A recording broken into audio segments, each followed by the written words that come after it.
Bab 1231, berlutut. Cemati tidak mengirim prajurit keluarga Wijaya, tapi malah mengutus orang-orang tak berguna seperti kalian. Menarik juga. Valentino mendengus. Dia tiba-tiba memutar badan dan mengayunkan pisau dapur di tangannya. Bu! Kelontang! Dalam sekejap, pisau dapur Valentino beradu dengan pisau dapur seorang pemuda. Suara besi beradu terdengar, mata pisau saling bersinggungan dan menimbulkan percikan api. Jari tangan pemuda itu mati rasa karena getaran yang ditimbulkan, mengakibatkan pisau dapur di tangannya terlepas dan jatuh. Valentino yang tetap memegang erat pisaunya tidak terkena pengaruh apapun. Srek! Valentino kembali mengayunkan pisaunya. Tuan Muda Tommy! Tuan Muda Tommy! Jangan bunuh aku! Pemuda itu ketakutan, dia terduduk di lantai dengan muka pucat pasi. Awalnya, hati Valentino yang tadinya penuh dengan kekejian langsung menghentikan gerakannya ketika mendengar kata Tuan Muda Tommy. Nama Tommy membawa banyak kenangan. Tuan Muda Tommy, aku masih punya seorang ibu yang sudah bekerja seumur hidup di keluarga Wijaya. Demi ibuku, ampunilah aku. Pemuda itu duduk di lantai, dia kembali berteriak setelah melihat Valentino yang ragu-ragu. Gerakan Valentino semakin melambat, lalu berhenti sepenuhnya. Namun, pada saat ini, ekspresi pemuda itu tiba-tiba berubah bengis. Dia mengambil pisau dapur di lantai lalu menebas ke arah Valentino. Karena posisinya saat ini tidak bisa menebas badan bagian atas Valentino, jadi dia tiba-tiba mengayunkan lengannya dan menebas ke perut Valentino. Aku bunuh kamu! Pemuda itu berteriak sambil mengayunkan pisau dapurnya. Bagus! Bagus sekali, Janu! Maji bertepuk tangan dengan senang. Mata Valentino berubah serius, kakinya melangkah mundur dengan cepat. Tebasan pisau dapur di tangannya tidak lagi ragu-ragu. Kasman benar, ada orang-orang yang lebih baik salah dibunuh daripada dibiarkan begitu saja. Serak! Pisau dapur di tangan pemuda itu menebas ke arah Valentino dengan sangat cepat. Valentino segera mengelak, tapi bajunya tetap sobek. Pisau dapur Valentino juga ikut diayunkan ke pemuda itu. Brak! Krak! Ah! Bruk! Pisau itu menebas pergelangan tangan pemuda itu tanpa henti. Tangan pemuda itu yang memegang pisau terpotong di bagian pergelangan, darah langsung mengalir deras. Telapak tangan yang putus itu jatuh ke lantai bersama pisau dapur. Darah yang mengalir dari pergelangan tangan yang putus jauh lebih banyak dari jari tangannya yang putus. Dalam sekejap, badan pemuda itu sudah berwarna merah. Badan Valentino juga terkena cipratan darah. Sedangkan pisau dapur Valentino tadinya sudah rusak di bagian mata pisau karena beradu dengan pemuda satu lagi. Saat ini, ada secuil daging yang tergantung di bagian yang rusak itu, terlihat sangat menakutkan. Ah! Tanganku! Tanganku! Pemuda ini berteriak kesakitan dengan muka pucat pasi. Valentino mengangkat pisau dapurnya tinggi-tinggi. Bagaikan seorang algojo, tidak ada simpati sedikit pun di mukanya. Sorot matanya juga sangat keji, dia tiba-tiba berbalik dan menatap semua orang. Tubuh beberapa orang yang tersisa menjadi kaku ketika melihat sorot mata Valentino yang bengis. Bu! Kemudian beberapa orang itu berlutut, menundukkan kepala dan tidak berani berbicara. Pisau dapur di tangan mereka juga mereka lempar hingga belasan meter jauhnya. Mereka tidak lagi berani melawan Valentino. Masih ada seorang pemuda yang segera membuang pisau dapurnya dan berjalan ke sisi Maji. Sejak awal pemuda ini hanya berdiri di area paling jauh, dia tidak berhadapan langsung dengan Valentino, jadi pemuda ini tidak terluka sama sekali. Saat ini, orang-orang Maji ada yang terluka, ada yang berlutut, hanya tersisa Maji dan pemuda itu yang masih bisa berdiri. "Apa kalian terima kalau aku bilang kalian itu sampah?" kata Valentino. Sebelum Maji menjawab, Valentino memutar pisau dapur di tangannya dengan cekatan. 3 jari Valentino memegang mata pisau, kemudian diayunkan ke arah Maji. Wush! Wush! Wush!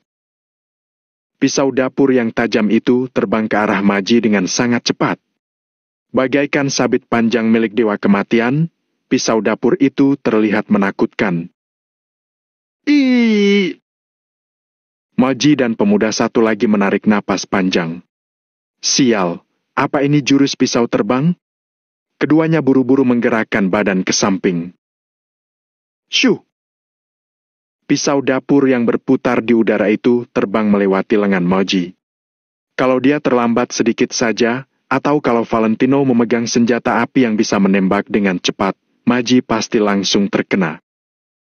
Bruk! Pisau dapur itu menghantam kap mobil di belakang kedua orang itu. Meskipun lembaran logam itu terbuat dari baja, tetap tidak terlalu tebal. Di bawah ayunan keras Valentino, pisau itu menusuk lembaran logam lalu menancap kap mobil. Setelah menancap ke dalam kap mobil, pisau dapur itu masih terus bergetar. Muka Maji dan pemuda itu pucat pasi karena ketakutan. Berlututlah! Valentino berdiri tegak sambil menatap Maji. Tommy, kamu tidak perlu sombong. Kamu pikir tidak ada yang bisa mengalahkanmu? Teriak Maji dengan marah. Aku sudah bilang, berlutut. Valentino mengulangi perkataannya. Jangan harap. Dengus Maji. Dia mundur ke belakang dan bergerak ke arah mobil. Valentino maju dengan muka datar. Dia menggunakan jari kakinya untuk mengangkat pisau dapur di lantai, lalu tangannya mengambil pisau yang terangkat itu. Setelah memegang mata pisau, dia kembali berniat mengayunkan pisau dapur itu. Berlutut. Valentino kembali mengulangi. Bruk. Pemuda di samping Maji langsung berlutut. Aku mau lihat kamu bisa sombong sampai kapan? Teriak Maji. Dia melangkah tiba-tiba, kemudian kepalanya melihat ke dalam mobil. Srek! Pada detik berikutnya, Maji sudah mengeluarkan sebuah busur silang dari dalam mobil. Panah berwarna hitam diletakkan di busur, mata panah yang berkilau terlihat menakutkan. Busur silang berkekuatan dahsyat ini bisa menembus pelat baja setebal 3 cm, kalau ditembakkan dalam jarak dekat, efeknya tidak beda jauh dengan senjata api. Melihat Maji mengeluarkan busur silang, Valentino mengernyit, langkah kakinya terhenti. Busur silang ini memiliki kecepatan dan daya tembak kuat, Valentino tidak berani meremehkannya. Di balik rumput gelap yang jauhnya sekitar 300 meter dari Valentino dan lainnya, ada sekitar 7 hingga 8 pemuda berseragam warna hitam yang bersembunyi. Bos, bagaimana? Tembak sekarang? Seorang pemuda sedang mengunyah permen karet, di depannya ada sepucuk senapan panjang. Senapan ini panjang dan hitam berkilau, laras senapan ini juga dilengkapi peredam, membuatnya terlihat semakin panjang. Senapan ini adalah senapan sniper jarak jauh, memiliki jarak tembak jauh dan kekuatan yang dahsyat, satu tembakan sudah bisa membunuh lawan. Senjata ini hanya bisa dimiliki oleh pasukan yang sebenarnya. Bahkan pasar gelap di masyarakat pun tidak berani menjual sniper sedahsyat ini. Kamu punya berapa persen keyakinan? Tanya pemuda yang berada paling depan. Bab 1232 terus memaksa. Dari jarak ini, aku bisa menghabisi nyawanya dengan satu tembakan. Ujar pemuda itu dengan sangat percaya diri sambil tersenyum. Tidak perlu buru-buru bertindak. Kegunaan kita adalah menjamin keamanannya saat dia berada di ambang kematian. Kita tidak boleh asal bertindak. balas seorang pemuda yang memimpin. Baik. Beberapa orang yang ada di sekitar menganggukkan kepala mengiyakan. Mengenai sensitivitas masalah ini, mereka tetap mengetahui sesuatu. Akan tetapi, kalau Valentino benar-benar mengalami bahaya, mereka tentu akan bertindak tanpa ragu. Dalam jarak ini, dengan kecepatan senapan sniper, pasti dapat menjatuhkan Kak Maji sebelum Maji bisa menarik pelatuk busur panahnya. Oleh karena itu, mereka sama sekali tidak terburu-buru untuk bertindak. Selain itu, kalau mereka dapat diutus ke sini oleh Lamertu untuk melindungi keamanan menantu Hanaga, maka kemampuan bertempur mereka tentu sudah sangat hebat. Masalah kecil di hadapan mereka ini sama sekali bukanlah apa-apa. Dari awal aku sudah menduga kalau di kota makmur tidak boleh menggunakan senjata api. Oleh karena itu, aku sudah menyiapkan sebuah hadiah untukmu. Coba lihat, apakah kamu menyukainya? Begitu Kak Maji memegang busur panah di tangannya, dia langsung terlihat arogan. Apakah kamu berani? Tanya Valentino sambil mengerutkan dahi. Kamu boleh mencoba aku berani atau tidak. Teriak Kak Maji dengan keras dan langsung memasangkan anak panah pada busur, juga menarik tali busur serta menaruh jari di atas pelatuk. Hanya perlu menekan pelatuk dengan pelan, maka panah akan langsung melesat dan menusuk ke dalam tubuh Valentino. Panah sekuat ini kalau menyentuh tubuh manusia, kalau tidak membunuhnya, pasti bisa membuat orang itu terluka parah. Dahi Valentino pun mengernyit. Dia tidak menyangka kali ini orang-orang Kak Maji membuat persiapan yang begitu lengkap. Bahkan busur panah kuat juga berhasil mereka dapatkan. Lepaskan pisau itu! Kak Maji mengayunkan busur panah yang ada di tangannya. Valentino ragu selama beberapa detik, lalu melempar pisau ke samping. Karena dibidik busur panah dalam jarak yang tidak lebih dari 10 meter, walaupun gerakan Valentino sangat cepat, dia juga tidak berani asal bertindak. Seseorang datanglah ke sini, pergi ke dia. Setelah Kak Maji berkata sampai di sini, dia pun menjelati bibirnya dan dengan semangat berkata, asalkan bisa membawanya kembali, maka kita adalah pahlawan hebat dan dapat menikmati kekayaan yang berlimpah. Hahaha. Kamu memiliki nyawa untuk mengambil uang, tapi apakah kamu memiliki nyawa untuk menggunakan uang itu? Tanya Valentino dengan santai. Jangan beromong kosong denganku. Ikat dia. Teriak Kak Maji dengan keras, lalu maju ke depan dan mengarahkan busur panah ke kepala Valentino. Valentino menggelengkan kepalanya perlahan, lalu hanya diam dan tidak berbicara lagi. Sedangkan sikap orang-orang Kak Maji ini semakin memperkuat keyakinan di dalam hati Valentino. Awalnya, dia berpikir kalau dia hanya memiliki dendam dengan keluarga cabang Wijaya, karena Tuan Besar Wijaya mati di tangan keluarga cabang Wijaya itu dan sama sekali tidak ada hubungannya dengan orang lain. Oleh karena itu, bawahan Timothy bisa diampuni. Valentino juga sudah berpikir dalam hati, setelah masalah di kota makmur selesai dan kembali ke Pulau War milik keluarga Wijaya, dia hanya akan membiarkan keluarga cabang Wijaya Timothy menerima hukuman. Sedangkan yang lainnya bisa diampuni. Akan tetapi, setelah memikirkannya saat ini, pemikiran ini memang terlalu konyol.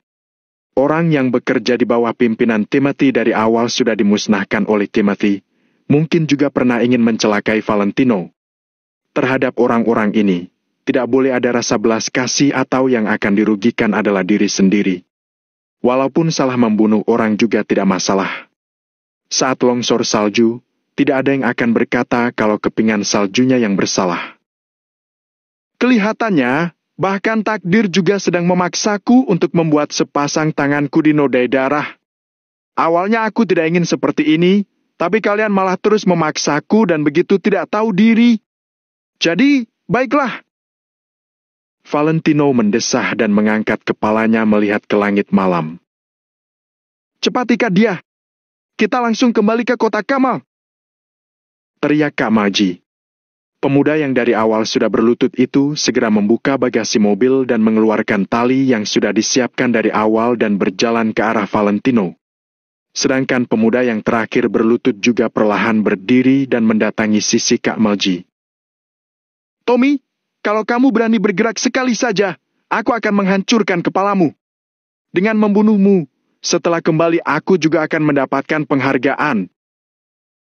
Kamaji mengancam Valentino sambil mengayunkan busur panah yang ada di tangannya. Valentino melirik Kamaji, lalu dalam hati berpikir bagaimana menghadapi masalah yang ada di hadapannya ini.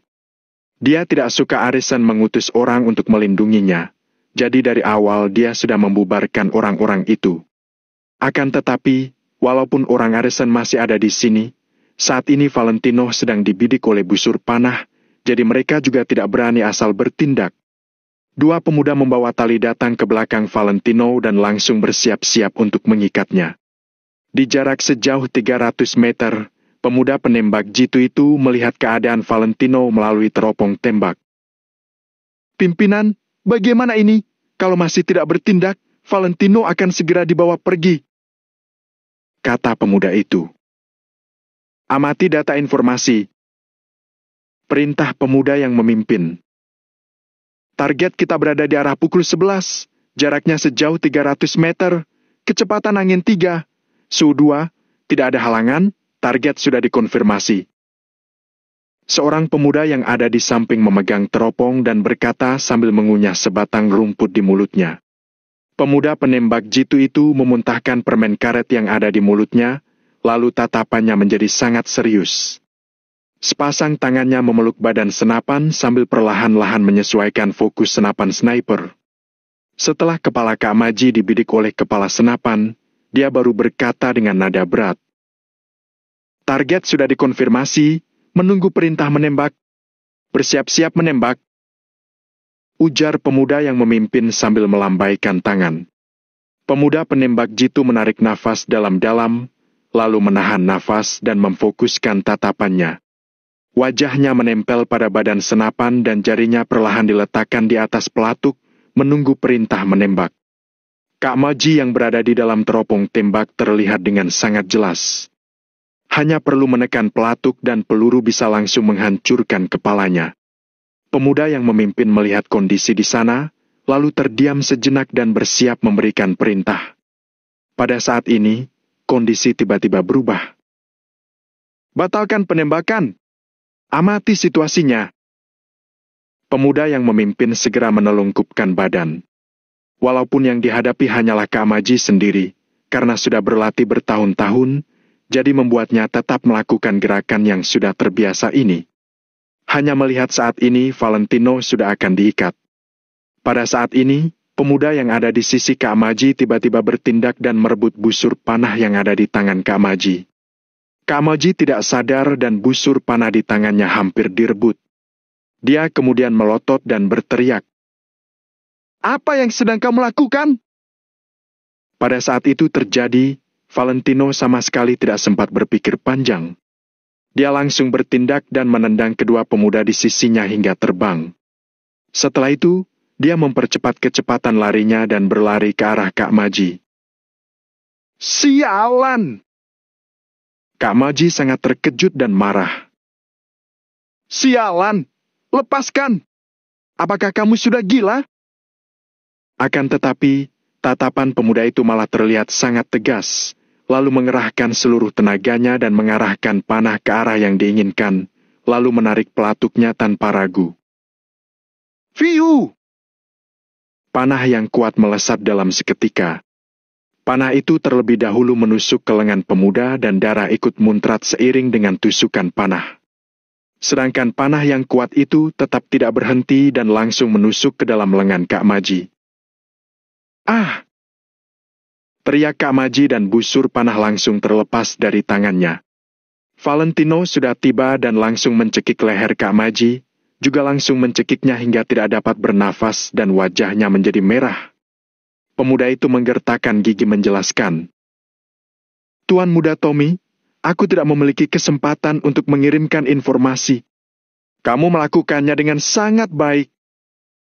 Valentino mencekik leher Kamaji dengan satu tangan dan satu tangan lagi menepuk pundak pemuda itu. Bab 1233, Amarah yang Besar. Pemuda itu menggertakkan giginya dan mengeluarkan panahnya. Dia terlihat sangat berani. Sial! Anak itu kejam juga, ya. Penembak jitu itu menyimpan alat tempurnya dan mendesah. Kalau bahkan bawahannya juga begitu berani, kamu pasti bisa membayangkan Lano itu yang orang seperti apa. Ternyata orang yang diminta perwira Lamertu untuk kita lindungi itu memang hebat. Gumam pemuda pemimpin tim sniper itu dengan suara lirih. Valentino melayangkan sebuah pukulan ke wajah Kak Maji sehingga dia jatuh ke lantai dengan hidung berdarah dan kepala yang berdengung. Kemudian, Valentino membantu pemuda itu berdiri dan membawanya masuk ke dalam mobil. Sebentar lagi akan ada orang yang datang untuk membawamu ke rumah sakit, jadi tunggulah sebentar. Kata Valentino dengan suara yang berat setelah memeriksa luka pemuda itu. Valentino sama sekali tidak perlu bertanya mengenai identitas pemuda itu dan alasannya untuk membantu dirinya. Timothy bahkan terpikir untuk menanam mata-mata di sekitar Valentino. Jadi, bagaimana mungkin Hendrik dan Kasman tidak terpikir untuk menyembunyikan beberapa mata-mata di keluarga Wijaya juga? Mereka sama seperti agen yang menyamar. Biasanya mereka tidak akan menonjolkan diri, tetapi mereka sangat berguna pada saat-saat yang penting. Tuan Muda Tommy, aku tidak apa-apa.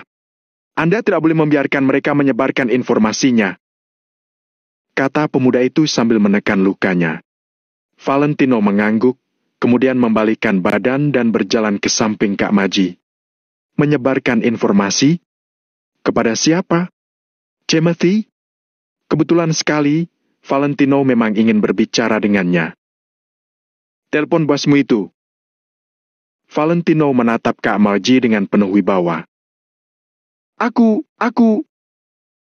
Darah segar masih mengalir dari lengan Kak Maji. Dia menatap Valentino dengan wajah pucat pasi. Telepon! Aku ingin bicara dengannya. Valentino mengulangi kata-katanya dengan nada datar. Kak Maji tidak berani ragu lagi. Dia cepat-cepat mengeluarkan ponselnya dan menelpon Timothy. Halo? Apakah kamu sudah menemukan orangnya? Panggilan itu terhubung dengan cepat dan suara Timothy pun terdengar dari ujung telepon. Sebelum Kak Maji sempat berbicara, Valentino mengambil ponselnya. Saat mendengar suara Timothy, hati Valentino tetap tenang. Dia tidak merasa marah ataupun merasakan perasaan lainnya. Kini, Timothy bahkan tidak pantas untuk membuat Valentino marah. Di dalam hati Valentino, Timothy adalah orang yang sudah mati. Halo? Bicaralah. Nada Timothy terdengar mulai kesal. Siapa yang kamu cari? Tanya Valentino dengan datar. Mendengar suara itu, Timothy pun terdiam. Selanjutnya, terdengar suara gertakan gigi dari ujung telepon. Tommy, ternyata kamu belum mati. Teriak Timothy. Aku masih belum membalaskan dendam Tuan Besar. Tentu saja aku tidak akan mati. Nada Valentino tetap terdengar tenang. Setelah mendengar kata-kata Valentino, Timothy awalnya tertegun. Kemudian dia terdiam selama beberapa saat. Timothy tahu bahwa Valentino sudah mengetahui kebenaran dari masalah itu. Akan tetapi, memangnya kenapa? Hei, aku tidak hanya akan membunuhnya, tapi juga akan membunuhmu. Timothy mengakui secara langsung. Valentino mengepalkan tangannya dengan erat sehingga kuku-kukunya menusuk ke telapak tangannya. Ekspresi wajahnya terlihat garang. Kalau kamu berani, datang dan bunuh aku sendiri. Aku akan menunggumu di kota makmur. Valentino berusaha keras untuk menekan amarahnya. Kenapa aku harus pergi ke sana sendiri? Memangnya kamu pantas? Timothy tersenyum sinis, lalu berkata, Aku hanya perlu mengirim orang untuk membunuhmu. Crazy Bull sudah mati. Kata-kata Valentino itu langsung membuat Timothy terdiam. Robbie juga sudah mati. Kata-kata itu langsung membuat Timothy terkejut dan tidak bisa berkata apa-apa. Master sekuat Robbie benar-benar sudah dibunuh oleh Valentino? Bagaimana mungkin? Apakah kemampuannya sekarang benar-benar begitu mengerikan? Beberapa orang ini juga akan mati. Dengan ini, Aku ingin memberitahu kamu untuk tidak mengirim orang-orang tak berguna ini kemari lagi. Aku akan membunuh semua orang yang kamu kirim. Selesai berbicara, Valentino bermaksud untuk langsung memutuskan teleponnya. Tommy, dasar sampah! Berani sekali kamu bersikap sombong di kota makmur. Kalau berani, datanglah ke perairan keluarga Wijaya. Aku akan langsung menghabisimu. Hei, kamu tidak tahu, kan? Kematian kakekmu itu sangat tragis. Dia terkena serangan jantung dan semua pembuluh darahnya tersumbat. Coba tebak apa yang terjadi selanjutnya? Aku menyuruh orang untuk membuangnya ke dalam sumur di belakang rumahnya itu. Ya ampun, mayatnya itu sampai bengkak dan pucat. Sungguh menyedihkan. Timothy terkekeh dan menjelaskan pemandangan itu kepada Valentino secara mendetail. Valentino mengepalkan tangannya lagi dan napasnya berubah menjadi cepat. Dia mengatupkan giginya dan berusaha keras untuk tidak mengeluarkan suara. Seluruh tubuhnya bergetar tak terkendali. Oh ya, aku juga punya beberapa foto. Apa kamu mau lihat? Kalau mau, aku bisa mengirimkannya kepadamu. Kalau tidak, kamu boleh langsung datang kemari. Apa kamu berani? Hahaha. Timothy tertawa terbahak-bahak. Timothy, dengar baik-baik. Saat aku pergi ke Pulau Wai lagi, itu adalah hari kematianmu. Tidak ada seorang pun di dunia ini yang bisa melindungimu. Kalau ada yang berani menghalangiku, aku juga akan membunuhnya. Ingatlah, aku pasti akan membunuhmu. Nada Valentino terdengar sangat dingin. Kak Maji dan yang lain merasa bahwa saat ini, Valentino bagaikan sebongkah es batu. Seluruh tubuhnya memancarkan hawa dingin yang sangat kuat. Aura membunuh yang luar biasa kuat itu bagaikan gletser yang jatuh dari langit. Suhu udara di sekitar mereka bahkan terasa sudah turun drastis. Baiklah, aku akan menunggumu. Timothy memaki dan langsung menutup teleponnya. Valentino menurunkan ponselnya pelan-pelan. Dia mengepalkan tangannya lagi. Krok! Ponsel yang terbuat dari logam campuran itu pun diremas Valentino hingga berubah bentuk. Layarnya bahkan sudah hancur berkeping-keping. Kak Maji menatap ponselnya dengan sakit hati. Ponsel itu adalah ponsel yang baru dia beli. Shoot! Valentino memungut panah yang berada di lantai, lalu berjalan ke arah Kak Maji. Tom, Tuan Muda Tommy. Aku sudah tahu salah.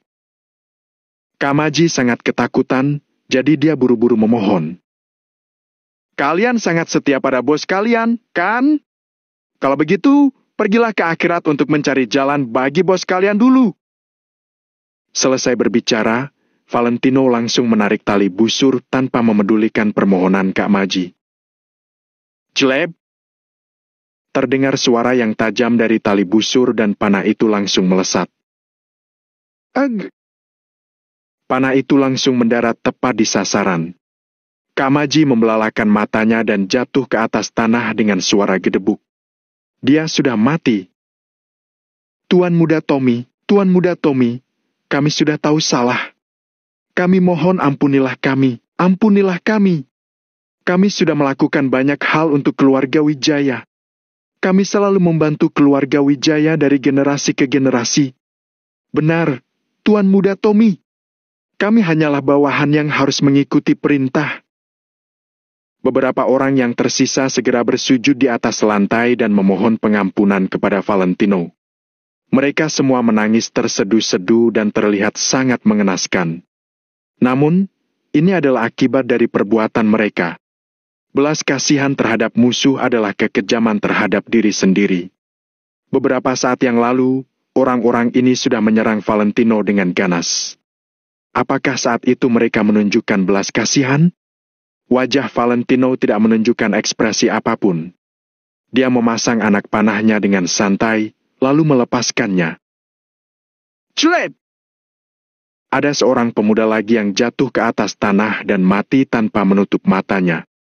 Kata-kata Timothy tadi sudah membuat Valentino marah besar. Bab 1234, Dia hanya bisa meredakan amarahnya dengan darah segar dan hukuman untuk mereka. Dia masih belum bisa bertemu dengan Timothy. Jadi, dia tidak akan melepaskan semua kaki tangan Timothy ini. Siut! Siut! Suara panah ditembakkan terus bergema di udara. Suara itu terdengar sangat nyaring dan indah, tetapi malah memakan nyawa. Dalam waktu tidak sampai 1 menit, Kak Maji dan yang lain sudah mati di tempat. Bagus. Dia sangat tegas. Pemuda pemimpin tim sniper yang berada di kejauhan itu mengangguk setelah melihat kejadian di sana. Penembak jitu itu mulai membongkar dan mengemas senjatanya dengan cepat. Di medan perang, belas kasihan untuk musuh adalah kekejaman terhadap diri sendiri. Seorang penembak jitu tidak memiliki belas kasihan. Kalau mereka tidak bisa membunuh dengan 1 tembakan, dia sendiri yang mungkin akan mati. Si penembak jitu itu sangat setuju dengan tindakan Valentino. Orang yang lain juga diam-diam mengangguk. Di medan perang, jika kamu tidak bisa membunuh musuh, kamu yang akan dibunuh. Jika bukan diri mereka sendiri yang mati, rekan tim mereka yang akan mati. Mereka tidak sanggup menanggung tanggung jawab itu. Tim sniper, mundur! Tim patroli tinggal dan bersiap untuk membersihkan tempat kejadian. Pemuda pemimpin tim sniper mengangguk, lalu mulai membentuk formasi dan bersiap untuk mundur. Bagi tim patroli yang sudah terlatih secara profesional, menghapus semua jejak adalah keahlian mereka. Jika Valentino tidak menanganinya dengan sempurna, mereka akan membantunya. Di tempat kejadian, Valentino sudah membunuh beberapa orang. Kemudian, dia melempar busurnya ke samping seperti orang yang sudah kehabisan tenaga. Valentino bersandar di kap mobil, kemudian menyalakan sebatang rokok dan memandang kekacauan di hadapannya. Ada sebuah pisau yang masih tertusuk di atas kap mobil di belakang badannya. Di depannya, darah dari tubuh Kak Maji dan 6 orang lain yang dibunuh Valentino mengalir kemana-mana. Ada beberapa orang yang bagian tubuhnya bahkan tidak lengkap. Ada yang kehilangan jari dan ada juga yang pergelangan tangannya putus. Lalu ada sebuah panah yang menancap tepat di tengah alis setiap orang. Mereka mati dalam keadaan mata terbuka lebar. Valentino bersandar di depan mobil dan menatap pemandangan di hadapannya itu dengan tenang. Fuh! Dia mengisap rokoknya dan mengembuskan asapnya hingga pemandangan di hadapannya menjadi berkabut. Tatapan Valentino menembus asap rokok yang mengepul ke pemandangan di hadapannya, suasana hatinya sangat rumit. Dari kecil, dia tidak suka berebut dengan orang lain. Jika dia bisa mengalah, dia akan mengalah. Saat dia tinggal di Pulau Waya bersama keluarga Wijaya, dia selalu bersikap tenang dan rendah hati. Caroline yang selalu mengikutinya kemana-mana juga sangat baik hati. Mereka selalu menghabiskan waktu bersama dari kecil. Lama-kelamaan, Valentino juga terpengaruh dengan kepribadian Caroline yang baik itu. Selama belasan tahun mereka tinggal di Pulau Waya, Valentino dan Caroline bahkan tidak pernah menyakiti seekor binatang kecil sekalipun. Valentino malah pernah berkelahi dengan Timothy karena Timothy menyiksa dan membunuh seekor burung camar. Namun, seiring berjalannya waktu, Valentino menyadari bahwa dirinya sudah berubah. Dalam beberapa bulan terakhir, tangannya sudah dilumuri oleh darah yang tak terhitung banyaknya. Terlebih lagi, itu adalah darah manusia. Bahkan hanya di kota makmur ini, dia sudah membunuh begitu banyak orang. Jika dihitung dengan teliti, jumlah orang yang dia bunuh bahkan sudah tidak bisa dihitung 10 jari. Awalnya, dia tidak bisa menerima hal itu. Namun sekarang, dia malah menjadi sangat tenang. Valentino harus mengakui bahwa dirinya sudah benar-benar berubah. Dia bahkan bisa membunuh orang dengan tenang seolah-olah itu adalah hal biasa. Sejak kapan aku berubah menjadi begini? Valentino memegang sebatang rokok dan mengangkat kepalanya untuk memandang langit malam yang terang. Ada bayangan bulan sabit yang terpantul di matanya. Sementara pemuda yang duduk di dalam mobil itu menatap punggung Valentino melalui kaca depan. Tatapannya juga terlihat penuh dengan perasaan yang bercampur aduk. Dulu, Tuan Muda Tommy sangat baik dan bersahabat. Dia tidak akan mungkin bisa terlibat dalam hal seperti pembunuhan. Pemuda itu mengingat jelas apa yang pernah diceritakan oleh ibunya. Saat kecil, Tuan Muda Tommy memelihara seekor anak anjing. Akan tetapi, anjing itu disiksa mati oleh Timothy dan yang lain sehingga Tuan Muda Tommy bersedih untuk waktu yang sangat lama. Namun saat ini, Valentino bisa membunuh orang tanpa mengedipkan matanya bagaikan seorang dewa kematian yang datang dari neraka dan membuat orang-orang ketakutan. Perbedaan yang nyata itu benar-benar tidak bisa langsung diterima oleh orang-orang. Beberapa tahun yang lalu, dia selalu mengalah dan menjunjung tinggi perdamaian. Namun, orang-orang semakin tidak menanggapinya dengan serius karena sifatnya itu. Timothy dan anggota keluarga cabang bahkan menganggapnya sebagai pengecut, mudah ditindas dan merupakan sampah yang tidak berguna. Beberapa tahun kemudian, dia malah menjadi orang yang berpendirian teguh, sederhana dan kasar. Dia terlihat bagaikan orang yang tidak berperasaan. Berapa banyak penderitaan dan kesusahan yang harus dialami seseorang sehingga mengalami perubahan sebesar ini? Berapa banyak perpisahan dan penderitaan yang harus dilewatinya sehingga dia bisa menjadi begitu kejam? Pada akhirnya, tanganku juga ternodai dengan begitu banyak darah. Valentino menjentikan puntung rokok dan mendesah panjang. Ada beberapa hal yang tidak ingin dia lakukan, tetapi harus dilakukan. Mungkin, manusia memang harus mencoba untuk berubah. Tuan Muda Tommy, jangan berpikir seperti itu. Pemuda itu turun dari mobil dan berkata pelan. Valentino mengulurkan tangannya dan menatap garis-garis di telapaknya. Kemudian, dia tiba-tiba menertawai dirinya sendiri.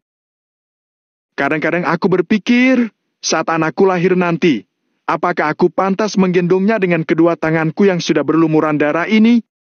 Tapi, Valentino mendesah lagi. Kalau aku tidak mengotori tanganku dan membasmi orang-orang ini, bagaimana aku bisa melindunginya? Tuan Muda Tommy, Anda tidak bersalah. Semua yang Anda lakukan adalah untuk melindungi orang-orang di sisi Anda. Orang yang Anda bunuh adalah orang yang patut dibunuh.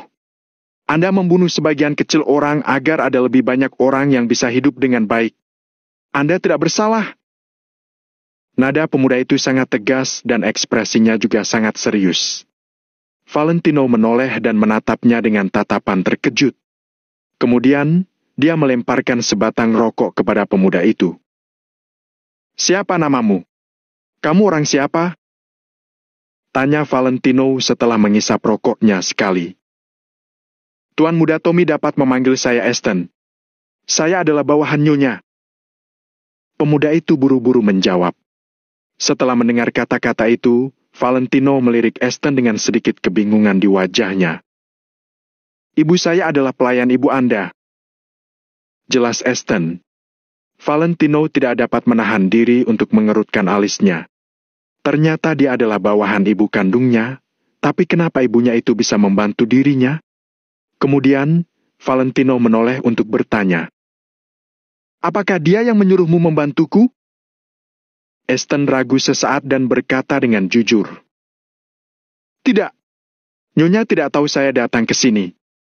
Hah, sudah kuduga. Dia tidak mungkin membantuku. Valentino menertawakan dirinya sendiri. Sebenarnya, perilakunya ini sedikit tidak berbakti. Bagaimanapun juga, orang itu adalah ibunya sendiri. Namun, Valentino benar-benar tidak mempunyai perasaan terhadap ibunya yang tidak berperasaan itu. Tuan Muda Tommy, ibu saya bilang bahwa Anda salah paham pada nyonya. Dia mempunyai alasan. Aston masih ingin membujuknya. Tidak usah jelaskan lagi. Valentino bangkit dan meninggalkan mobil, menghentikan kata-kata Aston. Valentino lalu membuka tangki minyak mobil dan membiarkannya terekspos di udara. Kemudian, Valentino menggotong mayat itu dan melemparnya ke samping mobil. Aston tercengang saat melihatnya. Apakah Valentino mau membakar mayat-mayat itu untuk menghapus jejaknya?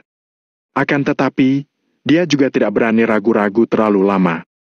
Dia menahan rasa sakit di lengannya dan segera membantu Valentino. Mayat itu hanya ada beberapa, jadi tidak susah menggotong mereka semua. Kedua orang itu segera menyelesaikannya. Aston juga sangat cerdas. Dia segera menemukan sebuah pipa minyak, lalu memasukkannya ke dalam tangki minyak dan mulai memompa. Bab 1235, meyakinkan orang dengan kebajikan. Aston mengisap kuat-kuat, lalu bensin dari tangki minyak pun mulai mengalir keluar. Minyak itu ditampung ke dalam sebuah baskom dan bau bensin yang menyengat pun menyebar keluar. Wajah Valentino tidak berekspresi, tetapi hatinya merasa sedikit gundah. Membakar mayat untuk menghapus jejak. Jika hal ini tersebar, hukumannya akan bertambah. Namun, dia tidak peduli lagi. Jika keluarga Arden berani bertindak, dia bahkan tidak akan memberikan keluarga Arden kesempatan untuk menyesal. Kalaupun mati, dia juga akan menarik keluarga Arden bersamanya. Biur! Aston menyiram baskom berisi bensin itu ke atas mobil dan mayat-mayat Kak Maji dan yang lain. Tuan Muda Tommy, semuanya sudah selesai. Setelah menyelesaikan pekerjaannya, Aston menepuk-nepuk tangannya dan segera berjalan ke samping Valentino. Udara di sekitar mereka dipenuhi dengan bau bensin. Valentino mengangguk dan mengeluarkan korek api Zippo yang tahan angin. Pluk! Terdengar sebuah suara nyaring saat tutup korek api itu dibuka dan diikuti oleh suara korek api yang dinyalakan. Valentino menaruh sebatang rokok di antara bibirnya dan mendekatkannya ke korek api hingga ujung rokoknya terbakar. Shoot! Kemudian, Valentino melempar korek api yang sedang menyala itu. Wush! Molekul bensin yang berada di udara pun langsung terbakar setelah menyentuh api dari korek itu. Bensin yang berada di tanah adalah zat yang sangat mudah terbakar, jadi kobaran api itu langsung menyebar. Potongan-potongan api mulai menyebar di atas tanah dan menyelimuti mayat-mayat Kak Maji dan yang lain. Kemudian, api itu juga pelan-pelan melahap kedua mobil yang berada di sampingnya. Api berkobar semakin tinggi dan menjulang ke langit. Kobaran api itu menerangi area di sekelilingnya. Wush! Wush! Wush! Api yang berkobar itu bagaikan seekor binatang buas yang ganas. Krik! Krak! Suara benda-benda yang sedang terbakar terdengar jelas oleh Valentino dan Aston. Saat ini, tidak hanya ada bau bensin di udara, tetapi juga ada bau gosong. Boom! Tiba-tiba terjadi ledakan kecil di mobil yang ada di depan sehingga mobil itu bergoyang sebentar. Meskipun lembaran logam di luar tidak akan ikut terbakar, semua interior plastik dan jok kulit di dalam adalah bahan yang mudah terbakar dan akan langsung meleleh di dalam lautan api. Mesin dan transmisi mobil itu juga terbakar dalam kobaran api yang besar. Beberapa bagian mesin yang terbuat dari baja tidak akan terbakar, tetapi plastik di bagian luar dan minyak di dalamnya terbakar hebat. Api besar itu menyebar dan menjulang tinggi di langit. Dalam waktu singkat, kedua mobil itu akan terbakar hingga hanya tersisa kerangkanya. Ngung! Tiba-tiba, terdengar deru mesin dari kejauhan. Aston langsung terkejut dan sebelum dia dapat berpikir panjang, dia refleks mau menarik Valentino untuk bersembunyi. Tuan Muda Tommy, ada yang datang. Ayo lari! Ekspresi Aston sangat cemas. Dia langsung meraih lengan Valentino tanpa memedulikan luka di badannya. Valentino melirik ke arah mobil itu dan melihat mobil yang ada di depan sedang menyalakan lampu hazard. Lampu jauh mobil itu juga dikedipkan 2 kali secara bergantian ke arah mereka. Tenanglah, itu adalah orang kita. Valentino belum bergerak dari posisinya. Dia mengulurkan tangannya dan membuang puntung rokoknya jauh-jauh. Mobil itu segera berhenti, lalu Addison membawa beberapa orang turun dari mobil. Baiklah. Jangan omong kosong lagi. Cepat kerja. Setelah turun dari mobil, Addison terdiam melihat pemandangan di hadapannya. Kemudian, dia melambaikan tangannya dan mengisyaratkan orang yang ada di belakangnya untuk mulai membersihkan tempat kejadian. Saat ini, belasan orang itu sudah cukup berpengalaman. Saat Valentino menghadapi Crazy Bull dulu, orang-orang inilah yang membersihkan tempat kejadiannya. Tidak apa-apa. Meskipun beberapa pengawal itu mengikutiku, Mereka juga tidak akan bisa berbuat apa-apa. Valentino tahu kenapa Addison terdiam, jadi dia menjelaskan dengan suara yang tenang. Baiklah, Tuan Lano. Terserah Anda. Saya akan mencari cara untuk memberikan Anda sebuah senjata api dalam beberapa hari ini agar Anda bisa melindungi diri. Addison berpikir sesaat, kemudian berkata dengan suara yang kecil. Valentino tidak membantah. Dia mengangguk dan berkata, "Bawalah dia ke rumah sakit. Dia adalah orang kita." Valentino berkata sambil menunjuk ke arah Aston. "Baik, tidak masalah." Addison segera menyuruh orang untuk membawa Aston ke rumah sakit dengan mobil lainnya. Sementara dia dan Valentino kembali ke mobil untuk merundingkan beberapa hal. Pada waktu yang bersamaan, di kediaman keluarga Wijaya di Pulau Waya, tepatnya di dalam kamar Timothy. "Bung! Brooke! Perang! Aku akan membunuhmu! Aku akan membuatmu menderita! Bung! Brooke!" Terdengar suara seperti ada orang yang menghancurkan sesuatu di dalam kamar. Suara itu juga bercampur dengan teriakan Timothy yang terdengar sangat marah. Ada banyak orang yang berdiri di luar pintu. Mereka semua menunduk dengan gemetar dan bahkan tidak berani bernapas kuat-kuat. Saat ini, tidak ada seorang pun yang berani mendekati Timothy yang sedang marah. Jika mereka membuatnya tidak senang, dihajar masih termasuk ringan. Mereka bahkan mungkin akan langsung dipenggal saat itu juga. Sifat Timothy sekarang benar-benar sudah terlalu kejam. Ada banyak orang di keluarga Wijaya yang merasa cemas. Mereka bagaikan hidup menemani harimau yang dapat mencelakai mereka sewaktu-waktu. Jika Timothy menjabat sebagai kepala keluarga dengan sifatnya yang kejam ini, dia akan tambah merajalela. Saat itu, keuntungan apa yang akan mereka dapatkan? Ada banyak pemikiran orang keluarga Wijaya yang sedang berubah tanpa terlihat dari luar. Bahkan beberapa orang yang merupakan pengikut setia Timothy juga mulai mempunyai niat lain. Manusia pada dasarnya memang egois. Jadi, ini adalah hal yang sangat wajar. Timothy sangat berbeda dengan Valentino. Valentino meyakinkan orang dengan kebajikan dan menjunjung tinggi persahabatan. Jadi, bawahannya sangat setia kepadanya. Namun, Timothy malah menggunakan cara yang kejam untuk menekan bawahannya. Sifat dasar mereka berdua sangat berbeda. "Ada apa?" Tetua pertama segera datang setelah mendapat berita mengenai Timothy. "Tetua pertama, Tuan Muda Timothy sedang..." Pemuda yang menjaga pintu itu tidak berani banyak berbicara. Tetua pertama mengerutkan alisnya, lalu mendorong pintu kamar dan masuk ke dalam. "Keluar! Semuanya keluar!" Begitu tetua pertama masuk, ada sebuah vas antik yang terbang ke arahnya diikuti dengan suara teriakan Timothy. "Shoot!" Tetua pertama menghindar dan vas itu langsung terbang keluar dari pintu. Kemudian, vas itu langsung hancur berkeping-keping setelah membentur tangga.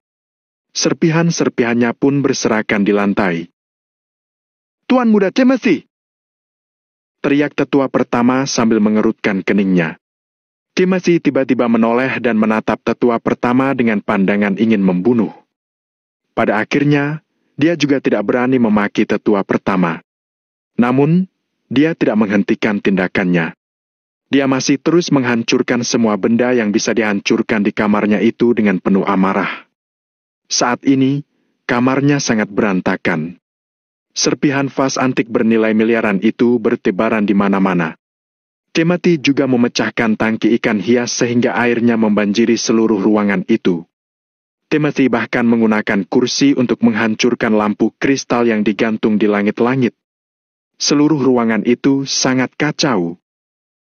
"Sialan! Berani-beraninya kamu membual di hadapanku!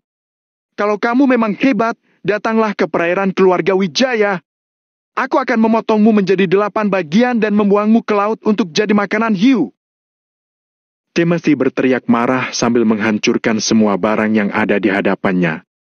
Tommy masih belum mati. Informasi ini benar-benar membuat Timothy sangat marah dan tidak puas. Bab 1236, situasi yang menegangkan. Untuk mendatangkan Robbie, Timothy telah menghabiskan banyak sekali uang dan tenaga, tapi hasilnya tidak seperti yang diharapkan. Bukannya mati, Tommy malah tampak baik-baik saja, bahkan Tommy masih bisa menelepon untuk mengancamnya. Hal ini membuat Timothy merasa sangat marah, seakan ada api yang membara di hatinya. Tetua pertama ingin berbicara, tapi sampai saat ini dia tidak mengatakan apapun.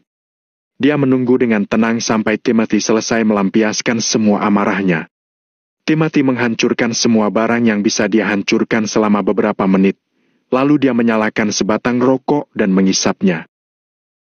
"Tuan Muda Timothy, apakah benar Tommy tidak mati?" tanya tetua pertama dengan ragu. "Dia bahkan hidup dengan baik," jawab Timothy dengan nada kesal. Ketika tetua pertama mendengar jawaban dari Timothy, dia sedikit terkejut, lalu berkata, "Tidak mungkin. Robbie sudah turun tangan, tapi masih gagal juga.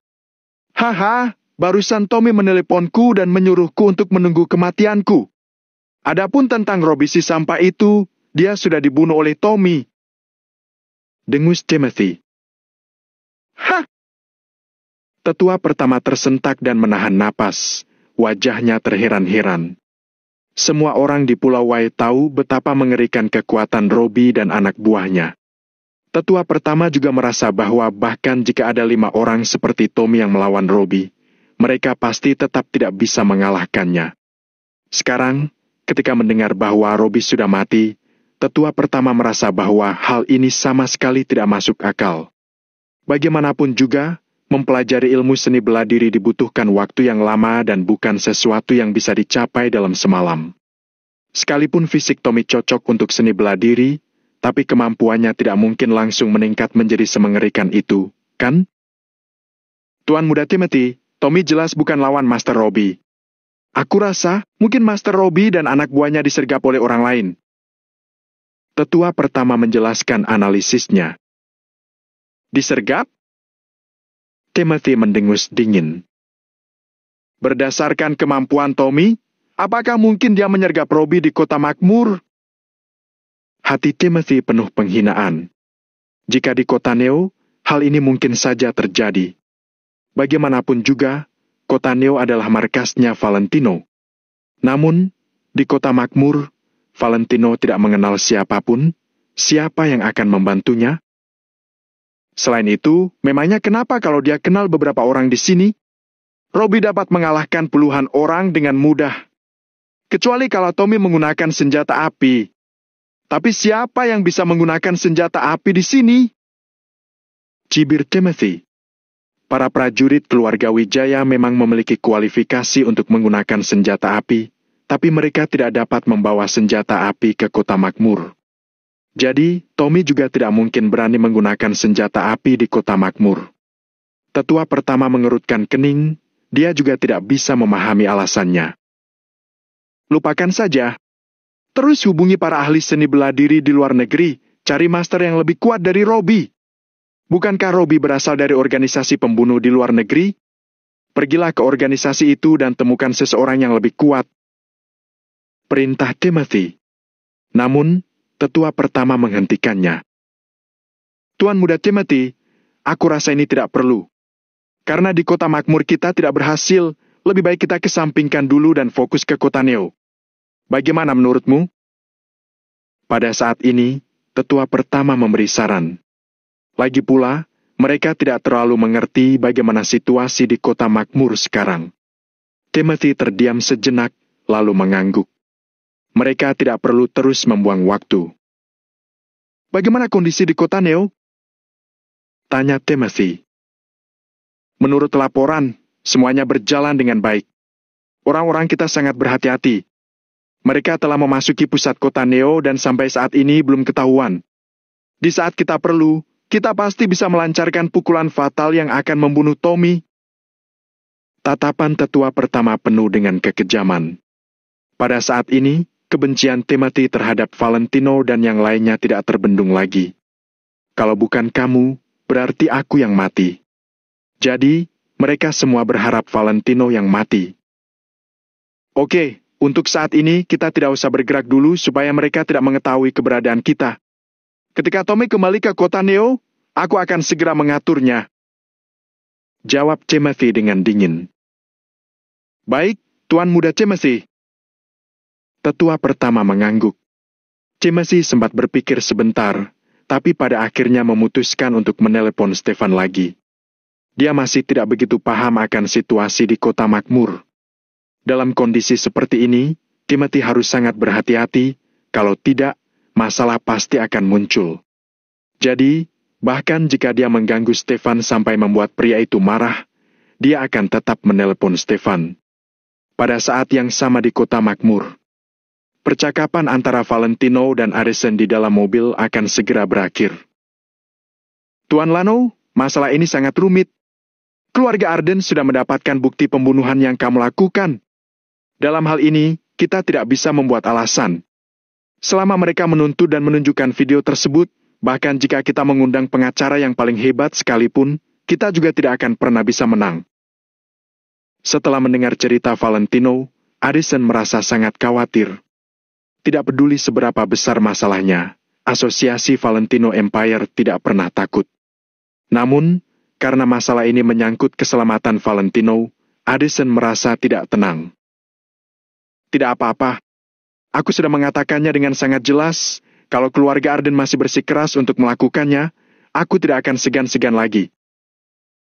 Kata Valentino sambil menyipitkan matanya. Addison merenung sejenak, kemudian berkata, Tuan Lano, aku akan mengatur perjalananmu sekarang. Kamu harus bergegas kembali ke kota Neo dan membuat rencana lain. Selama kamu tidak berada di kota makmur, bahkan jika keluarga Arden ingin mengungkapkan masalah ini, itu juga tidak akan langsung memengaruhimu. Addison benar, ini adalah satu-satunya cara terbaik. Sekalipun sekarang Valentino menyandang status sebagai buronan, itu jauh lebih baik daripada dibunuh oleh keluarga Arden. Namun, Valentino malah menggelengkan kepalanya. Aku sudah berusaha begitu lama, kalian pun sama, semuanya sudah berupaya begitu lama. Kalau hari ini aku pergi, maka semua usaha kita sebelumnya akan sia-sia. Pada saat itu, kita benar-benar akan dikalahkan. Apalagi aku tidak ingin setelah putriku lahir, ada orang yang memberitahunya bahwa ayahnya adalah seorang buronan. Berbicara tentang anaknya yang belum lahir, jejak kehangatan muncul di wajah Valentino. Kemudian, dia berkata, Jadi, aku tidak bisa pergi. Addison ingin mengatakan sesuatu, tapi disela oleh Valentino sambil melambaikan tangannya. Sekarang dengarkan aku dan lakukan apa yang aku katakan. Tuan Lano, bagaimana kamu akan mengurusnya? Addison segera bertanya dengan serius. Kalau aku benar-benar tertangkap, kamu harus memberitahu orang-orang di kota Neo. Ingat, kamu harus memberitahu Pak Hendrik tentang hal ini secara langsung. Dia yang akan mengatur hal selanjutnya. Tapi, sebelum mengambil tindakan, kamu harus membawa Angel dan yang lainnya ke luar negeri agar keamanan mereka terjamin. Valentino menyipitkan matanya sambil membuat rencana dengan pikiran yang sangat jernih. Bukankah tujuan Valentino melakukan semua ini adalah agar orang-orang di sekitarnya memiliki kehidupan yang lebih baik?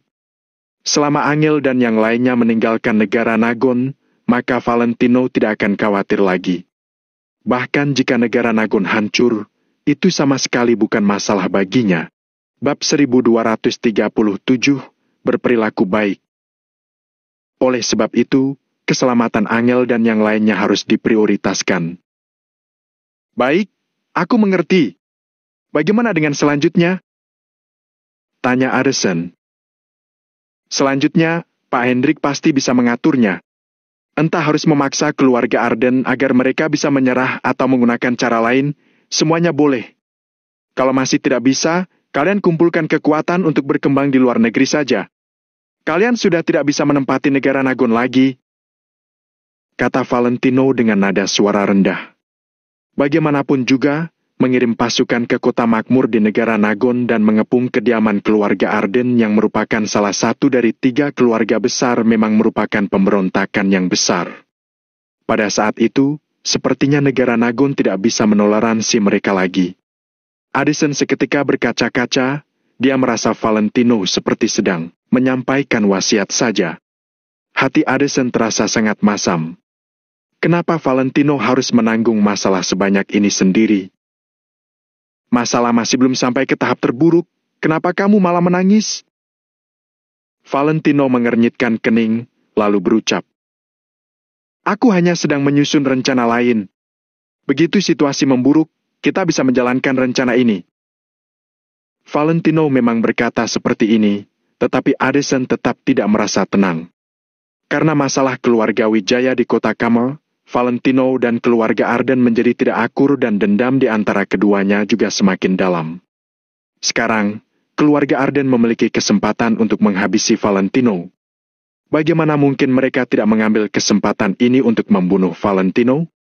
Bila Addison berada di posisi keluarga Arden, dia juga tidak akan memberikan kesempatan Valentino untuk mempersiapkan diri. "Tuan Valentino, kalau kami pergi, bagaimana dengan Anda?" tanya Addison sambil melebarkan matanya. Valentino sudah mengatur jalan keluar untuk semua orang, tetapi dia malah tidak membahas dirinya sendiri. "Aku? Kata kakekku, aku berumur panjang. Aku tidak akan mati. Kamu tidak perlu mengurusku." Valentino tersenyum ringan.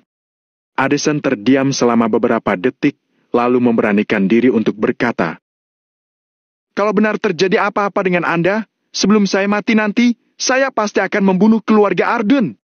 Dimulai dari bawahan keluarga Arden sampai Tuan Besar Arden, saya tidak akan membiarkan satu pun dari mereka hidup." Saat ini, Addison berkata dengan penuh amarah. Mendengar itu, Valentino mengerutkan alis, lalu menegurnya. "Tidak boleh!" Bagaimanapun juga, setelah keluarga Arden menjadi keluarga ternama, mereka juga merupakan pilar negara. Kalau Addison benar-benar berbuat seperti itu, meski asosiasi Valentino Empire beralih ke luar negeri, sepertinya mereka juga akan dikejar oleh negara Nagon. Namun, Valentino juga mengerti. Apabila masalah benar-benar berkembang hingga tahap itu, Chris dan orang lain yang bodoh itu juga tidak akan memedulikan hal ini lagi, kan? Sepertinya demi membalaskan dendamnya, meski akan mati, mereka juga tidak akan berkata lain. Oleh sebab itu, Valentino tertegun sejenak, lalu berkata, "Bahkan jika kalian ingin membunuh mereka, kalian juga tidak boleh menyentuh Tuan Besar Arden. Dia adalah Menteri Pelindung Negara. Kita tidak berhak untuk menyentuhnya." Mengenai masalah prinsip, Valentino masih bisa membedakannya dengan jelas. "Kenapa tidak boleh membunuhnya?" Saat ini, Addison yang sedang murka tidak dapat menerima nasihat apapun. Valentino melihat langit gelap di luar sana dari jendela mobil, lalu bergumam.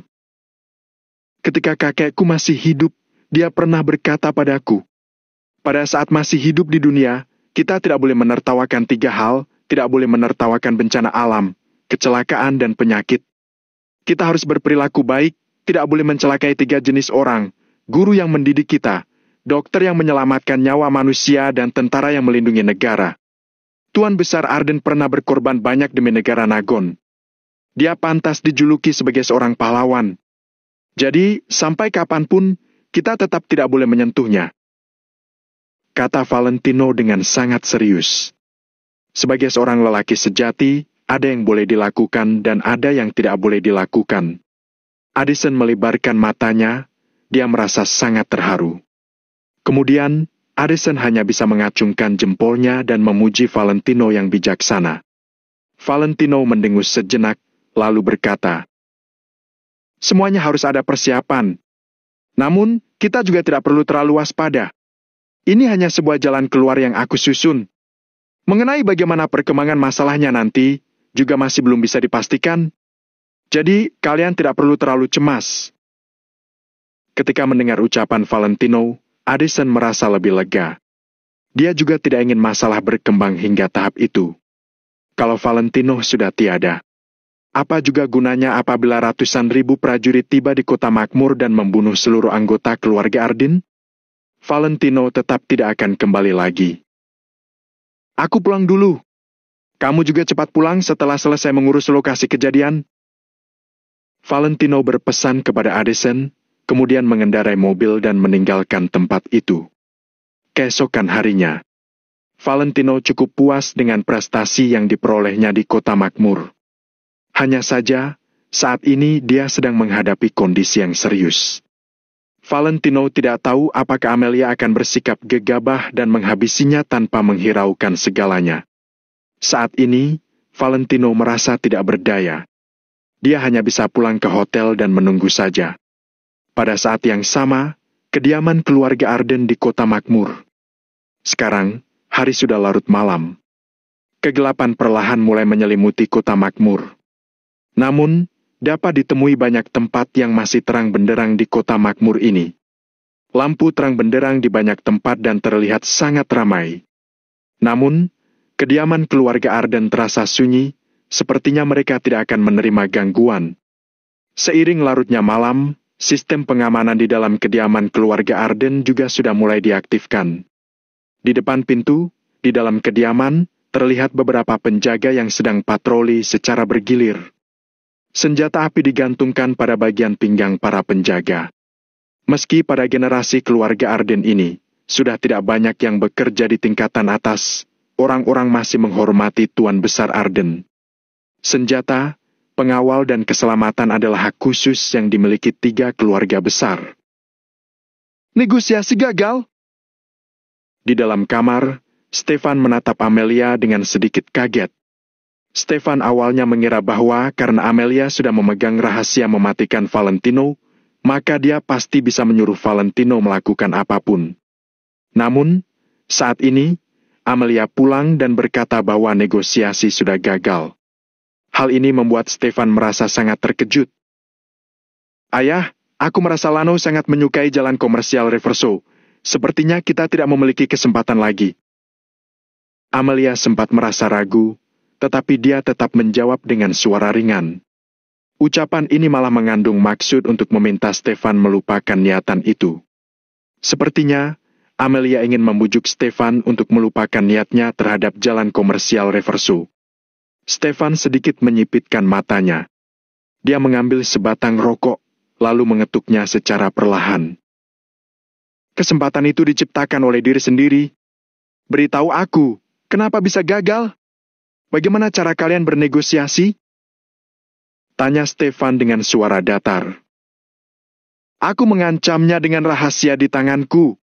Aku ingin dia menyerahkan jalan komersial Reverso, tapi dia lebih memilih mati daripada menyerahkannya. Aku juga tidak berdaya. Amelia merasa sedikit ragu, apakah dia seharusnya mengucapkan ancaman Valentino terhadap keluarga Arden atau tidak. Kalau Amelia mengatakannya, tidak masalah apabila Stefan mementingkan masalah ini. Namun, kalau masalah ini malah membuat Stefan makin marah, maka mereka akan merugikan diri sendiri. Saat ini, Amelia tidak menyadari bahwa dirinya malah ingin mencegah percekcokan ini. Dalam hati terdalamnya, Amelia tidak ingin keluarga Arden lanjut bersaing dengan Valentino lagi. Tidak ingin menyerahkan meski mati. Kalau begitu, biarkan dia mati saja. Setelah dia mati, kita juga akan memiliki kesempatan. Rahasia apa itu? Serahkan saja padaku. Stefan mendengus dingin, wajahnya terlihat kesal dan gusar. Pada saat ini, ponsel yang berada di tangan Stefan tiba-tiba berbunyi. Stefan melirik sekilas, lalu mengulurkan tangannya dan langsung mematikan panggilan. Ayah, siapa yang menelpon? Amelia merasa penasaran. Orang keluarga Wijaya yang tidak berguna itu. Stefan mengibaskan tangannya dengan kesal. Padahal Stefan sudah sangat sibuk, keluarga Wijaya di kota Kama malah menambah masalah. Hal ini pun membuat Stefan pun merasa kesal. Bab 1238, serahkan rahasianya. Stefan baru saja memutuskan panggilan. Orang di ujung telepon malah menghubunginya lagi. Swoosh! Stefan kembali memutuskan panggilan. Sekarang, dia tidak memiliki suasana hati untuk menerima panggilan dari keluarga Wijaya lagi. Namun, orang yang menelepon malah pantang menyerah. Dia menelepon untuk yang ketiga kali. Kali ini, Stefan mengangkat panggilan. Ada apa? Tanya Stefan dengan kesal. Timothy merasa kaget, dia buru-buru berbicara sambil tersenyum. Paman Stefan, Anda jangan marah. Saya masih ingin bertanya mengenai masalah Lano. Katakan! Stefan membuka speaker, lalu meletakkan ponselnya di atas meja. Hais, apa Lano melakukan sesuatu di kota makmur dalam beberapa hari ini? Apa dia sempat menunjukkan diri? Selain itu, Paman Stefan, aku masih ingin mencari tahu mengenai seseorang yang bernama Robi. Timothy berusaha mengendalikan sikapnya dan bertanya dengan hati-hati. Dia takut akan memancing emosi Stefan. Tidak ada. Balas Stefan sambil mengerutkan alis. Keluarga Arden tentu tidak bisa menyelidiki hal yang dilakukan keluarga Yoanda. Mengenai Robi, Stefan memang tidak mengetahuinya. Stefan mengetukkan jarinya ke meja, lalu berkata, Kalau kamu itu pintar, lebih baik kamu menjaga sikapmu saja. Kalau tidak terjadi apa-apa di sini, di tempatmu juga akan baik-baik saja. Kalau terjadi sesuatu dengan keluarga Arden, keluarga Wijaya juga akan terkena imbas. Apa kamu mengerti maksudku? Tanya Stefan dengan penuh hati. Saat ini, Stefan memang menghadapi sebuah masalah sulit. Namun, mana mungkin Timothy bisa membantunya. Jadi, sia-sia saja kalau Stefan mengatakannya. Apalagi, bagi Stefan, dia merasa tidak pantas mengungkit masalah itu kepada Timothy. Dia juga tidak ingin menghabiskan terlalu banyak waktu di diri Timothy. Paman Stefan, aku mengerti. Timothy masih ingin mengatakan sesuatu, tetapi Stefan sudah memutuskan panggilan. Kemudian, Stefan menekan-nekan dagunya lantaran merasa sakit kepala. Stefan sungguh tidak menyangka akan sangat sulit untuk menghadapi Valentino. Ketika pertama kali bertemu dengan Valentino, Stefan hanya mengetahui bahwa Valentino mahir dalam kaligrafi. Mengenai yang lain, Stefan sama sekali tidak mengetahuinya. Jelas-jelas beberapa hari lalu, dia masih seorang bocah miskin yang tidak memiliki kekuasaan ataupun kekuatan. Dia masih memohon pada kita untuk membantunya melakukan sesuatu. Tapi baru beberapa hari, dia malah sudah menyebabkan tekanan bagi keluarga Arden. Kenapa dia bisa berkembang secepat itu? Stefan sama sekali tidak bisa memahaminya. Ayah, aku memang ada tokoh besar yang membantu di belakang Lano. Jadi, bagaimana kalau kita? Amelia tertegun sejenak, dia mengemut bibirnya, lalu berkata, Bagaimana kalau kita lepaskan saja? Lepaskan? Apanya yang dilepaskan? Berhenti menghadapi Lano ya? Nak, kamu terlalu polos. Sekarang, keluarga Arden dan Lano sudah tidak bisa akur lagi. Apa kamu mengerti? Kalau kita tidak melawan dia, dia pasti akan datang untuk melawan kita. Mengenai tokoh besar di belakangnya, aku juga tidak bisa menghiraukannya untuk sementara waktu. Stefan juga sudah menganalisis situasi dengan sangat jelas. Hal yang paling penting adalah Stefan merasa yakin dengan keluarga Arden. Kalau keluarga Arden mengerahkan seluruh kemampuan mereka, Valentino yang memiliki tokoh besar di belakangnya juga akan tahu batasan. Amelia mendengus, lalu berucap, Ayah, aku ingin bernegosiasi dengan Lano lagi. Tidak perlu, bukankah kamu memiliki rahasianya? Serahkan padaku. Aku pasti akan membuatnya hancur. Omong-omong, sebenarnya rahasia apa yang kamu miliki? Stefan mengingat masalah ini, lalu mengulurkan tangan untuk meminta sesuatu dari Amelia. Amelia spontan ingin mengambil ponsel di dalam tasnya, tetapi Stefan kembali bersuara. Selama kita benar-benar memiliki rahasianya, aku pasti akan mempermainkan Lano hingga mati, tanpa menghabiskan banyak tenaga. Ketika berpikir sampai di sini, Amelia tiba-tiba tertegun. Kemudian, dia menurunkan telapak tangannya dan tidak jati mengambil ponselnya. Selanjutnya, Amelia berubah diam, pikirannya juga sangat kacau. Semua rencana yang dikatakan Stefan bukan hasil akhir yang ingin dilihat Amelia. Kalau Amelia benar-benar memberikannya kepada Stefan, sepertinya dalam waktu 1 jam, Stefan bisa memanfaatkan video itu untuk menekan Valentino. Ditambah lagi dengan latar belakang keluarga Arden di kota makmur, Valentino pasti tidak bisa meninggalkan kota makmur dengan keadaan bernyawa. Semakin dipikir, Amelia semakin merasa tidak bersedia untuk melakukannya. Amelia juga tidak tahu kenapa, ketika kepikiran Valentino akan dibunuh, hatinya merasa sangat bersedih lantaran dia akan menjadi pelaku pembunuhan. Ayah, sebenarnya bukan apa-apa. Tidak ada gunanya ayah mengambilnya, biar aku saja yang menyimpannya. Ayah jangan terburu-buru dalam bertindak. Kita bicarakan lagi setelah hasil negosiasi keduaku dengan Lano keluar nanti. Ucap Amelia dengan suara ringan. Stefan terbengong ketika mendengarnya. Dia memalingkan kepala untuk melihat Amelia dan bertanya, "Bagaimana cara negosiasimu kali ini?" "Tenang saja. Aku tahu apa yang harus aku lakukan. Dia pasti tidak memiliki kesempatan untuk menghadapi keluarga kita." Bicara sampai sini, Amelia yang merasa penat itu berdiri, lalu berjalan keluar. Stefan juga tidak mencegatnya. Dia mengetuk jari tangannya dengan perlahan di atas meja, lalu menatap sosok Amelia yang berjalan pergi dengan tatapan aneh. "Kamu atur saja. Rencana yang sudah aku tetapkan sebelumnya untuk menghadapi distrik komersial Reverso sudah boleh dijalankan." Stefan tersenyum sinis. "Kepala keluarga, bukankah Nona bilang untuk menunggunya selesai bernegosiasi?" Tanya bawahan di samping dengan sedikit ragu. "Tidak perlu, memangnya apa yang bisa dinegosiasikan? Biarkan Amelia pergi menenangkan Lano saja, sedangkan pihak kita akan turun tangan dengan sadis. Dengan begitu, Lano pasti akan kehabisan cara untuk menghadapi kita. Ingat, masalah harus diselesaikan dengan sempurna. Tangani distrik komersial Reverso dari sisi bisnis dan biarkan departemen yang bersangkutan untuk menekan kekuatan bawahan Lano. Alangkah bagusnya apabila dia tidak bisa bergerak lagi. Pada saat itu, aku ingin dia melihat dengan mata kepalanya sendiri bagaimana cara aku mendapatkan distrik komersial Reverso." Stefan tertawa lepas. Valentino tidak memiliki dukungan dari petinggi di kota makmur. Oleh sebab itu, keluarga Arden bisa menghajarnya dengan sesuka hati. Sekarang, kita lihat saja di belakang Lano sebenarnya terdapat bantuan tokoh besar atau tidak.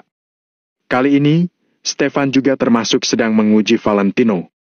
Kalau tokoh besar di belakang Valentino tidak turun tangan, Stefan akan kembali mengeluarkan trik yang bisa mengalahkan Valentino dengan cepat. "Kepala keluarga, aku sudah mengerti, aku akan segera melaksanakannya." Bawahan itu mengangguk, lalu pergi menjalankan perintah. Malam ini, di kota makmur yang awalnya agak tidak tenang itu kembali terjadi hal yang menggemparkan. Hanya saja, goncangan kali ini termasuk lebih rendah. Bahkan, boleh dikatakan diselesaikan secara diam-diam. Keluarga Arden di kota makmur melakukannya agar 3 keluarga besar bisa memegang kekuasaan penuh. Bagi 3 keluarga besar, kemampuan mereka bukan dilihat dari uang, melainkan dari kekuasaan dan kedudukan. Orang miskin tidak bersaing dengan orang kaya. Orang kaya tidak bersaing dengan pejabat. Sementara, 3 keluarga besar mewakili kekuatan dari pejabat. Kekuasaan keluarga Arden tidaklah kecil. Mereka sudah menetap di kota makmur selama bertahun-tahun. Mereka sudah berkembang dengan cukup besar. Hubungan manusia rumit dan saling berkaitan. Terdapat hubungan yang erat di antara satu sama lain. Selain itu, dengan kedudukan keluarga Arden di kota makmur, perusahaan-perusahaan juga tidak berani tidak menghormati keluarga Arden. Sementara, rencana Stefan tentunya adalah menggerakkan para pebisnis agar bisa bekerja untuknya dan menjalankan rencana sesuai dengan pemikirannya. Tak peduli dengan mengancam ataupun dengan memberi keuntungan. Pokoknya, Stefan akan memikirkan segala cara untuk bisa menarik hubungan dengan para pebisnis itu. Kali ini, Stefan tidak ingin mengorbankan bawahannya dan memanfaatkan orang lain untuk menghadapi Valentino.